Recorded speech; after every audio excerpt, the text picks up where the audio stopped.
Okay, module 4 கடைசி 3வது subject இது. இந்த வீடியோவில் நாங்கள் அத்தியாவசியமாக ஒவ்வொரு வெப்சைட்டும் ஒவ்வொரு வேர்ட்பிரஸ் வெப்சைட்டுமே வச்சு கொண்டு இருக்க வேண்டிய பிளகின்ஸ் என்னென்ன அப்படின்றத பார்க்க போகிறோம். ஏன் அது சில பிளகின்ஸ் மட்டும் அத்தியாவசியமாக மென்ஷன் பண்ணி காட்டுறோம்னா, வேர்ட்பிரஸில் வர சில டிஃபால்ட் ஃபீச்சர் வந்து லிமிட்டடாக இருக்கிறதால எக்ஸ்ட்ராவாக கட்டாயம் எங்களுக்கு சில ஆப்ஷன்ஸ் தேவைப்படுது.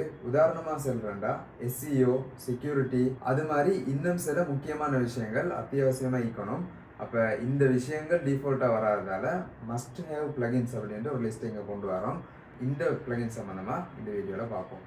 ஓகே, இந்த பிளகின்ஸ் எல்லாம் அவசரமாக எக்ஸ்ப்ளோர் பண்ணி பார்ப்போம். முதலாவது செக்யூரிட்டிக்கு WordPress செக்யூரிட்டின்னு ஒரு பிளகினை சஜஸ்ட் பண்ணிடும். இது வந்து ஃப்ரீயாக மால்வேர் எல்லாம் ஸ்கேன் பண்ணி வெப்சைட்டை ப்ரொடெக்ட் பண்ணும். அடுத்தது தேவைக்கில்லாத அட்டாக் எல்லாம் வந்துச்சுன்னா அதை பிளாக் பண்ணுறதுக்கும் வெப்சைட் ஓவரால் செக்யூரிட்டியை கொஞ்சம் ஸ்ட்ரென்த்தை வச்சு கொள்றதுக்கும் இந்த பிளகின் ஹெல்ப் பண்ணும். ரெண்டாவதாக ஸ்பீடை பூஸ்ட் பண்ணுறதுக்கு WP சூப்பர் கேட்ச் அப்படின்ற இந்த பிளகின் இது. இந்த பிளகின் வந்து நாங்கள் எந்த கோடிங்குமே யூஸ் பண்ண தேவையில்லை. இந்த இடத்துலையும் அதுவாகவே தேவையான பேக்அண்ட் ஃபைல்ஸ் எல்லாம் ரெடி பண்ணிவிட்டு வெப்சைட்டு சர்வருக்கு போகக்கூடிய லோடை குறைச்சி ஒரு சிம்பிள் செட்டப் மூலமாக எங்களுக்கு வெப்சைட்டை ஸ்பீடை பூஸ்ட் பண்ணி கொள்றதுக்கு ஹெல்ப் பண்ணும். மூணாவது SEO பிளகினை பொறுத்த வரைக்கும் யோஸ்ட் SEO ஆல்ரெடி நாங்கள் மென்ஷன் பண்ண முக்கியமான ஒரு பிளகின் இது.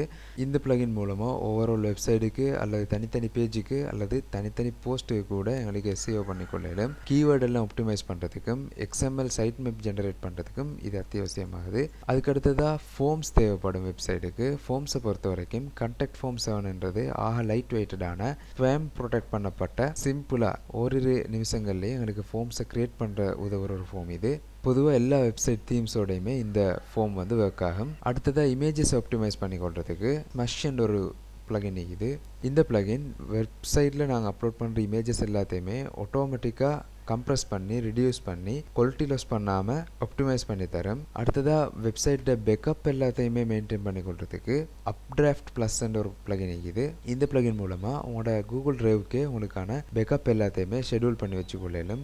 மந்த்லி ஒன்ஸோ அல்லது வீக்லி ஒன்ஸோ உங்களுக்கு தேவையான மாதிரி கஸ்டமைஸ் பண்ணிக்கொள்ளலும். அதே மாதிரி 1 கிளிக்கில் ரீஸ்டோர் பண்ணி பழைய ஃபைல்ஸை ரிட்டர்ன் எடுத்துக்கொள்றதுக்கும் இந்த பிளகின் ஹெல்ப் பண்ணும். நாங்கள் இங்கே பேருக்கு ஓரிரு முக்கியமான பிளகின்ஸை மென்ஷன் பண்ணிடுறோம்.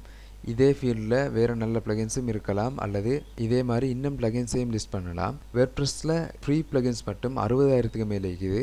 ஓகே, கட்டாயம் இருக்க வேண்டிய ஃப்ரீ பிளகின்ஸை மட்டும்தான் இங்கே பார்த்துக்கிறோம். பெய்ட் பிளகின் எதையும் நாங்கள் மென்ஷன் பண்ணல. இந்த வீடியோவில் அத்தியாவசியமான இந்த பிளகின் சம்பந்தமான ஒரு ஐடியா வந்திருக்கேன்.